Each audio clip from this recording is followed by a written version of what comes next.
Hello everyone and welcome to the next video. In this part, I want to have a quick discussion about debugging Redux applications.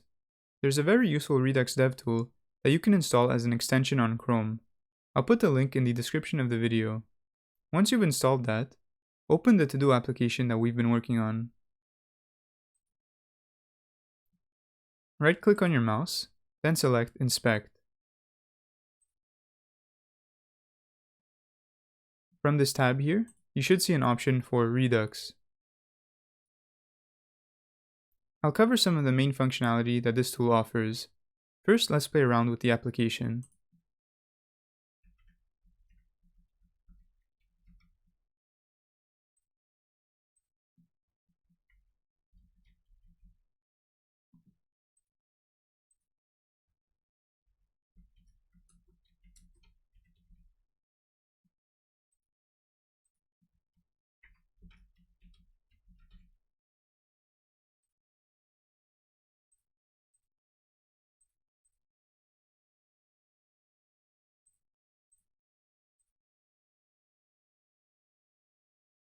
As we can see in the dev tool, it tracks the actions that were dispatched to the store.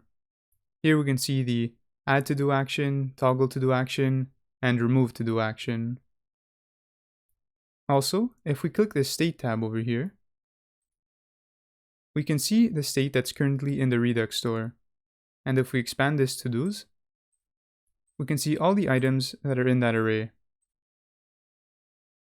So this is an extremely useful tool for debugging that I highly recommend installing. It offers some other features as well that you can take a look at. Thanks for watching, and I'll see you in the next video.